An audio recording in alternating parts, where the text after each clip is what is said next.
മക്കളെ. അപ്പോൾ എക്സാമിൽ ഇത് ഉറപ്പായിട്ടും ചോദിക്കാൻ പോകുന്ന വളരെ വളരെ വളരെ എന്താ പറയുക, മുമ്പ് ഒരുപാട് തവണ ചോദിച്ചിട്ടുള്ള, പ്രീവിയസ് ഇയറിലൊക്കെ ഒരുപാട് തവണ ചോദിച്ചിട്ടുള്ള കുറച്ച് ക്വസ്റ്റ്യൻസ് ആണ് ഇതാ ഈ ഒരു വീഡിയോയിൽ മിസ് ഡിസ്കസ് ചെയ്യാൻ പോകുന്നത്. മക്കൾ ത്രൂ ഔട്ട് ഈ വീഡിയോ കാണുക, ആദ്യം തൊട്ട് അവസാനം വരെ കാണുക. എല്ലാ ഇമ്പോർട്ടൻറ്റ് ക്വസ്റ്റ്യൻസ് ആണ് കേട്ടോ. ഓക്കെ, ആദ്യത്തെ ക്വസ്റ്റ്യൻ എന്ന് പറഞ്ഞാൽ hints about some organisms are given below, name the kingdom to which these organisms does belong. ഈ ജീവികൾ നമുക്ക് ചില സൂചനകൾ തന്നിട്ടുണ്ട്. അപ്പോൾ ഇത് വെച്ചിട്ട് അവർ ഏത് കിങ്ഡത്തിലുള്ളവരാണ് എന്നുള്ളതാണ് നമ്മൾ എഴുതേണ്ടത്. ഓട്ടോട്രോഫിക് ആണ്, മൾട്ടി സെല്ലുലാർ അഥവാ എന്താണ് ഈ പറയുന്ന പോലെ തന്നെ ബഹുകോശ ജീവികളാണ്, നോൺ മോട്ടൈൽ ആണ്, സഞ്ചരിക്കാൻ കഴിവില്ലാത്തവരാണ്. അപ്പോൾ ഇത് ഏത് കിങ്ഡം ആയിരിക്കും? കിങ്ഡം പ്ലാന്റേ എന്ന് പറയുന്ന കിങ്ഡത്തിലായിരിക്കും. ഇനി യൂണിസെല്ലുലാർ ആയിട്ടുള്ള ഓർഗാനിസംസ് ആണ്, പക്ഷെ എന്താണ്, ഒരു ന്യൂക്ലിയസ് ഉണ്ട് അല്ലെ. ഏകകോശ ജീവികളാണെങ്കിലും അവർക്ക് എന്തുണ്ട്? മർമ്മമുണ്ട്. അപ്പൊ ഇത് ആരിൽ പെടുന്ന? നമ്മുടെ അമീബയൊക്കെ പോലെയുള്ളവർ പെടുന്നതായിരിക്കും. അപ്പൊ അത് ഏതാണ്? കിങ്ഡം പ്രോട്ടിസ്റ്റ അല്ലെ. കിങ്ഡം പ്രോട്ടിസ്റ്റയിൽ പെടുന്നവരാണ്. ഓക്കെ, അടുത്തതിലേക്ക് പോവാം. Various domains and kingdoms include in the 6 kingdom classifications R given below. ഇത് ഏത് കണ്ടാൽ തന്നെ അറിയാം, നമ്മുടെ 6 കിങ്ഡം വർഗീകരണം അല്ലെ, 6 കിങ്ഡം ക്ലാസിഫിക്കേഷൻ ആണ് ഈ കൊടുത്തിട്ടുള്ളത്. അപ്പൊ ഇത് കൃത്യമായിട്ട് ഫില്ല് ചെയ്യാനാണ് നമ്മളോട് പറഞ്ഞിട്ടുള്ളത്. യെസ്, നമുക്കറിയാം 3 ഡൊമൈനുകളാണ്. Domain bacteria, domain archaea and domain eukarya. Domain ബാക്ടീരിയയിൽ കിങ്ഡം ബാക്ടീരിയ വരുന്നു. ഇനി ഡൊമൈൻ ആർക്കിയയിലോ? Kingdom archaea. Yes, kingdom archaea. Okay, kingdom archaea. ഇനി ഡൊമൈൻ യൂക്കാരിയയിൽ നമുക്ക് 4 കിങ്ഡംസ് ആണ്. ഒന്ന് കിങ്ഡം പ്രോട്ടിസ്റ്റ,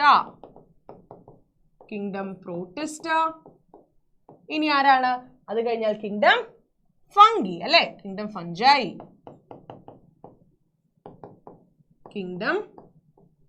ഫംജൈ, പിന്നെ ഏതാ? കിങ്ഡം പ്ലാന്റ് നമുക്ക് തന്നിട്ടുണ്ട്. അടുത്തത് ആരാണ്? കിങ്ഡം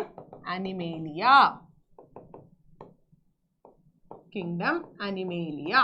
ഓക്കെ, അടുത്തതിലേക്ക് പോവാം. അടുത്ത ചോദ്യം ഏതാണ്? Scientist and contributions in the field of taxonomy തന്നിട്ടുണ്ട്. മേക്ക് സ്യൂട്ടബിൾ പെയേഴ്സ് എന്നുള്ളതാണ്. യെസ്, ഇതുപോലത്തെ ഒരു ക്വസ്റ്റ്യൻ നമ്മൾ മുമ്പും ചെയ്തിട്ടുണ്ടായിരുന്നു. അരിസ്റ്റോട്ടിൽ നമുക്കറിയാം. ആരാണ് അരിസ്റ്റോട്ടിൽ എന്ന് പറയുന്നത്? ബയോളജിയുടെ ഫാദർ ആണ്. അദ്ദേഹം ഓർഗാനിസംസിന് എന്ത് ചെയ്തു? റെഡ് ബ്ലഡ് സെല്ലുകൾ ഉള്ളവർ ഇല്ലാത്തവർ എന്ന് പറഞ്ഞിട്ട് അദ്ദേഹം അതിനെ ഡിവൈഡ് ചെയ്തു. ഇനി കാൾ വൂസ് ആണ് നമ്മുടെ 6 കിങ്ഡം വർഗീകരണം കൊണ്ടുവന്നിട്ടുണ്ടായിരുന്നത് അല്ലെ, 6 കിങ്ഡം ക്ലാസിഫിക്കേഷൻ കൊണ്ടുവന്നത് കാൾ വൂസ് ആയിരുന്നു. റോബർട്ട് എച്ച് വിറ്റക്കർ എന്ത് ചെയ്തു? 5 കിങ്ഡം ക്ലാസിഫിക്കേഷൻ കൊണ്ടുവന്നു, 5 കിങ്ഡം വർഗീകരണം കൊണ്ടുവന്നു. തിയോഫ്രാസ്റ്റസ് എന്ത് ചെയ്തു? സസ്യങ്ങളെ ഏകവർഷികൾ, ദ്വിവർഷികൾ, ബഹുവർഷികൾ എന്ന് പറഞ്ഞിട്ട് അല്ലെ, ആനുവൽസ്, ബൈനിയൽസ്, പെരിനിയൽസ് എന്ന് പറഞ്ഞ് ഡിവൈഡ് ചെയ്തു. ജോൺ റേ ആദ്യമായിട്ട് സ്പീഷീസ് എന്നുള്ള പദം ഉപയോഗിച്ചു. അപ്പൊ അതിൽ കൺഫ്യൂഷൻസ് ഇല്ലല്ലോ, ക്ലിയർ അല്ലേ?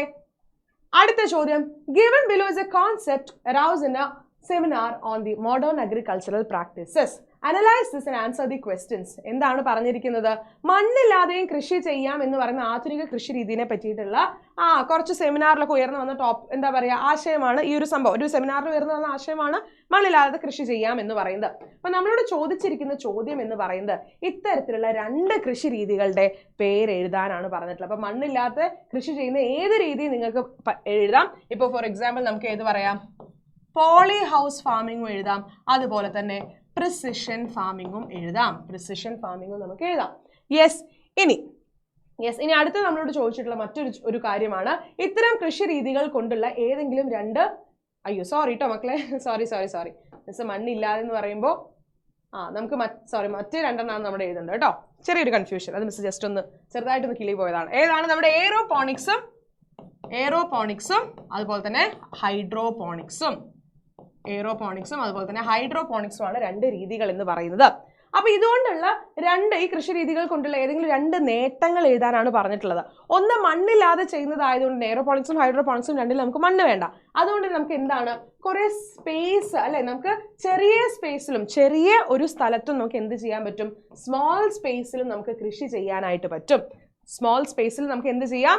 കൃഷി ചെയ്യാനായിട്ട് സാധിക്കും എന്നുള്ളതാണ് ഒരു ഗുണം. യെസ്, പിന്നെ അതുപോലെ തന്നെ എന്താണ് ഈ പറയുന്ന പോലെ തന്നെ പെസ്റ്റ് ഇൻഫെസ്റ്റേഷൻ ഒക്കെ ഉണ്ടാവാനുള്ള സാധ്യതകൾ കുറവായിരിക്കും. അതുപോലെ തന്നെ ഈൽഡും നന്നായിട്ടുണ്ടായിരിക്കും, വിളവും നമുക്ക് അത്യാവശ്യം നന്നായിട്ട് തന്നെ കിട്ടും. ചെറിയ സ്പേസിൽ നമുക്ക് ഈ പറയുന്ന പോലെ തന്നെ അത് മാത്രമല്ല നമുക്ക് ചിലവ് എന്ന് പറയുന്നത് കുറവായിരിക്കും. ചെറിയ പൈസയിൽ നമുക്ക് എന്ത് ചെയ്യാൻ പറ്റുന്നുണ്ടായിരിക്കും? ഇതിന്റെ മേൽനോട്ടത്തിന് ഒരുപാട് പൈസയോ കാര്യങ്ങളൊന്നും വേണ്ട. അപ്പോൾ കൂടുതൽ വിളവ് കിട്ടുകയും ചെയ്യും, ചെറിയ സ്ഥലത്ത് ചെയ്യുകയും ചെയ്യാം. അങ്ങനെ കുറേ ഗുണങ്ങൾ ഏതിനുണ്ട്? ഈ പറയുന്ന എയ്റോപോണിക്സിനും ഹൈഡ്രോപോണിക്സിനും ഉണ്ട്. ഓക്കെ, അടുത്ത ചോദ്യം, observe the figure and answer the questions, identify the pathogen and write its name. ഇത് തരുമ്പോൾ തന്നെ നമുക്കറിയാം ഇത് ആരാണെടാ, നമ്മുടെ വൈറസ് ആണ് അല്ലേ, വൈറസ് ആണ്. ഇനി ചോദിച്ചിരിക്കുന്നത് ഇത്തരം രോഗാണുക്കളുടെ എന്ത് സവിശേഷതയാണ് ഇവ മൂലം ഉണ്ടാകുന്ന രോഗങ്ങളുടെ വ്യാപനം വേഗത്തിലാക്കുന്നത്? നമുക്കറിയാം ഇതിന് എന്തില്ല, ഇതിന് സ്വന്തമായിട്ട് ഇതിനെ നമുക്കൊരു സെൽ എന്ന് പോലും വിളിക്കാൻ പറ്റില്ല അല്ലെ, കോശം എന്ന് പോലും നമുക്ക് പറയാൻ പറ്റില്ല. ഇവരെന്താ ചെയ്യുക, ജീവനുള്ള ഒരു കോശം അല്ലെ, ഒരു ലൈവ് സെല്ലിന്റെ അകത്ത് കയറിയിട്ട് എന്ത് ചെയ്യും, അവിടെയുള്ള മെഷീൻസ് അല്ലെങ്കിൽ അവിടെയുള്ള സാധനങ്ങൾ ഉപയോഗിച്ചുകൊണ്ട് എന്ത് ചെയ്യും, മൾട്ടിപ്ലൈ ചെയ്യും അല്ലെങ്കിൽ പെരുകാനായിട്ട് തുടങ്ങും. എന്നിട്ട് ആ കോശങ്ങളെ നശിപ്പിച്ചിട്ട് അടുത്ത കോശത്തിലേക്ക് പോകും. അപ്പൊ സ്വന്തമായിട്ട് സാധനങ്ങളൊന്നും വേണ്ട, ഏത് സെല്ലിൽ എത്തിയാലും ഏത് കോശത്തിൽ എത്തിയാലും അവിടെയുള്ള മെഷീൻസും അവിടെയുള്ള വസ്തുക്കൾ ഉപയോഗിച്ചിട്ട് അതിന് എന്ത് ചെയ്യാൻ പറ്റും, പെരുകാനായിട്ട് പറ്റും. ഓക്കെ, അപ്പൊ അതുകൊണ്ട് തന്നെ എന്ത് ചെയ്യാൻ പറ്റും, ഇതിന് പെട്ടെന്ന് മൾട്ടിപ്ലൈ ചെയ്യാനായിട്ട് പറ്റും എന്നുള്ളതാണ് ഇതിന്റെ വേറൊരു കാര്യം. അടുത്ത ചോദ്യം, evaluate the opinions given below and answer the questions. There is no need of indigenous varieties when hybrid varieties are available in plenty. എന്താണ്, സങ്കര ഇനങ്ങൾ ധാരാളം ഉള്ളപ്പോൾ നാടൻ ഇനങ്ങൾ ആവശ്യമില്ല എന്നുള്ളതാണ് ഒരു അഭിപ്രായം. രണ്ടാമത്തെ അഭിപ്രായം, നാടൻ ഇനങ്ങളെ സംരക്ഷിക്കേണ്ടത് ആവശ്യമാണ്, എന്താണ്, എസെൻഷ്യൽ ആണ് ഇൻഡിജീനസ് വെറൈറ്റീസിനെ കൺസേർവ് ചെയ്യേണ്ടത്. Which of these opinions do you agree with? Why? എന്താണ്, ഇതിൽ ഏത് അഭിപ്രായത്തോടാണ് നിങ്ങൾ യോജിക്കുന്നത്, എന്തുകൊണ്ട്? അപ്പോൾ ഇങ്ങനെ ഒരു ചോദ്യം വന്നാൽ നിങ്ങൾ എഴുതണം, ഞാൻ ഈ ഒരു അഭിപ്രായത്തോടാണ് യോജിക്കുന്നത്. ഇപ്പം സപ്പോസ് നിങ്ങൾ പറയുകയാണ്, എന്താണ്, ഞാൻ ഇൻഡിജീനസ് വെറൈറ്റീസിനെ സംരക്ഷിക്കണം എന്നാണ് പറയുന്നത്, ഞാൻ രണ്ടാമത്തെ അഭിപ്രായത്തോട് യോജിക്കുന്നു. കാരണം എന്താണ്, ഇൻഡിജീനസ് വെറൈറ്റീസ് എന്ന് പറയുന്നത് നമ്മൾ നോക്കിക്കഴിഞ്ഞാൽ ധാരാളമായിട്ട് അവർക്ക് എന്താണ്, അവർ ഭയങ്കര പെസ്റ്റ് ആൻഡ് ഇൻസെക്ട് റെസിസ്റ്റന്റ് ഒക്കെ ആയിരിക്കും. പെസ്റ്റ് അല്ലെങ്കിൽ ഇൻസെക്ട് റെസിസ്റ്റന്റ് ഒക്കെ ആയിട്ടുള്ള ഇതിനോടൊക്കെ എന്താണ്, പ്രതിരോധമുള്ള, യെസ്, ഈ പറയുന്ന രോഗകാരികളോട് പ്രതിരോധമുള്ള ഇനങ്ങളായിരിക്കും ഏത്, നാടൻ ഇനങ്ങൾ എന്ന് പറയുന്നത്. പിന്നെ അതുപോലെ തന്നെ അവരെ എന്ത് കാര്യമായിട്ട് ബാധിക്കില്ല, ഇപ്പൊ പെട്ടെന്ന് ഈ പറയുന്ന പോലെ തന്നെ ക്ലൈമറ്റ് ചേഞ്ച് ഒക്കെ വരുന്നു, ക്ലൈമറ്റ് ചേഞ്ച് അല്ലെങ്കിൽ കാലാവസ്ഥാ വ്യതിയാനം ഒക്കെ ഉണ്ടാവുകയാണെങ്കിൽ അതിനോടൊക്കെ എന്താണ്, കാലാവസ്ഥാ വ്യതിയാനം ഒക്കെ വന്നു കഴിഞ്ഞാൽ ഇവരങ്ങനെ പെട്ടെന്നൊന്നും കുലുങ്ങില്ല, ഇവരെ അത് പെട്ടെന്ന് ബാധിക്കില്ല. അതുകൊണ്ട് തന്നെ ഇവർക്ക് എന്ത് ചെയ്യാൻ പറ്റും, അതിനൊക്കെ മറികടക്കാനായിട്ട് സാധിക്കും എന്നുള്ളതാണ് നാടൻ ഇനങ്ങളുടെ ഗുണം. പിന്നെ നാടൻ ഇനങ്ങൾക്ക് നമ്മൾ ഒരുപാട് എന്താണ്, എക്സ്റ്റേണൽ ആയിട്ടുള്ള ഇൻപുട്ട് ഒന്നും കൊടുക്കണ്ട. ഇപ്പൊ ഒരുപാട് ഫെർട്ടിലൈസറും സാധനങ്ങളൊന്നും കൊടുക്കേണ്ട കാര്യമില്ല. അപ്പൊ എക്സ്റ്റേണൽ അല്ലെങ്കിൽ ബാഹ്യമായ ഒരു എന്താ പറയുക, സപ്പോർട്ട് നമ്മൾ കൊടുക്കേണ്ട കാര്യം ഇല്ല. യെസ്, എക്സ്റ്റേണൽ ഇൻപുട്ട് ഒന്നും ആവശ്യമില്ല, നോട്ട് നീഡഡ് എന്നുള്ളതാണ് അതിൽ ശ്രദ്ധിക്കേണ്ട കാര്യങ്ങൾ. ഓക്കെ, ഇനി അടുത്ത ചോദ്യത്തിലേക്ക് പോവാം. Yes, analyse the statement given below and answer the following questions. എന്താണ്, നമുക്ക് കുറച്ച് സ്റ്റേറ്റ്മെന്റുകൾ തന്നിട്ട് ആൻസർ ചെയ്യാനാണ് പറഞ്ഞിട്ടുള്ളത്. Microbial fertilisers are substances that contain micro organisms which help to increase the fertility of the soil. നമുക്കറിയാം എന്താണ്, സൂക്ഷ്മജീവികൾ അല്ലെ, സൂക്ഷ്മജീവികൾ മണ്ണിന്റെ ഫലപുഷ്ടി കൂട്ടാനായിട്ട് സഹായിക്കുന്നു.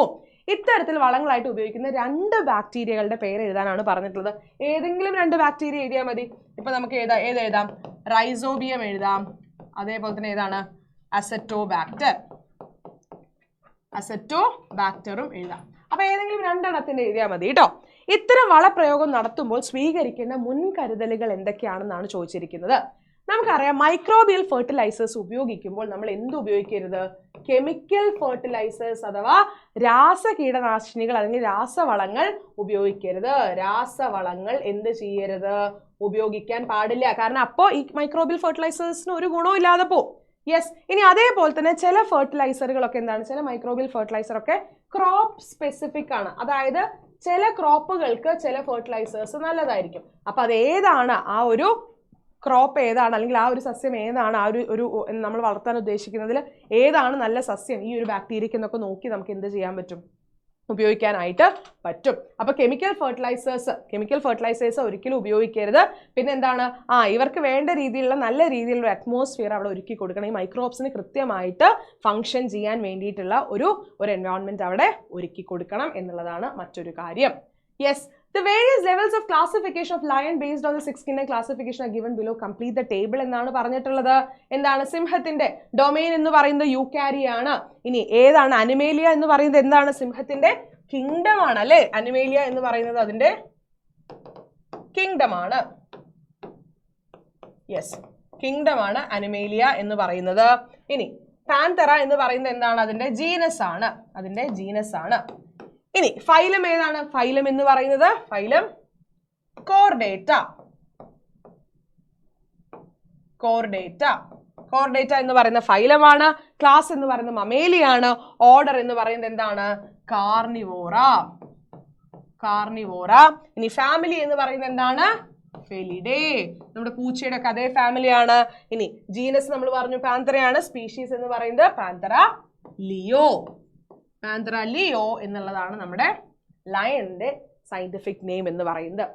യെസ്, അപ്പൊ ഇത്രയും ക്വസ്റ്റ്യൻസ് ആണ് മക്കളെ നമുക്ക് ഈ ഒരു വീഡിയോയിൽ ഡിസ്കസ് ചെയ്യാനുണ്ടായിരുന്നത്. അപ്പൊ നമ്മൾ ഇമ്പോർട്ടന്റ് ആയിട്ടുള്ള കുറെ ക്വസ്റ്റ്യൻസ് കണ്ടു അല്ലേ. അപ്പൊ ഇനി ബാക്കി ക്വസ്റ്റ്യൻസ് ഒക്കെ നമ്മൾ നമ്മുടെ മാരത്തോണിൽ ഡിസ്കസ് ചെയ്യുന്നുണ്ടായിരിക്കും. അപ്പൊ എല്ലാവരും എന്ത് ചെയ്യണം? മാരത്തോണിലേക്ക് വരണം. നമ്മൾ കുറേ ക്വസ്റ്റ്യൻസ് അവിടെ ഡിസ്കസ് ചെയ്യും. അപ്പൊ ഈ ഒരു വീഡിയോ എൻ്റെ കുട്ടികൾക്ക് എല്ലാവർക്കും ഇഷ്ടപ്പെട്ടു എന്നുണ്ടെങ്കിൽ ലൈക്ക് ചെയ്യുക, നിങ്ങളുടെ ഫ്രണ്ട്സിനൊക്കെ അയച്ചു കൊടുക്കുക, എല്ലാവർക്കും ഷെയർ ചെയ്ത് കൊടുക്കുക. നമ്മുടെ ചാനൽ സബ്സ്ക്രൈബ് ചെയ്യാനും മറക്കരുത് കേട്ടോ. അപ്പൊ അങ്ങനെയാണെങ്കിൽ നമുക്ക് അവിടെ മാരത്തോണിൽ വെച്ച് കാണാം. Till then bye bye.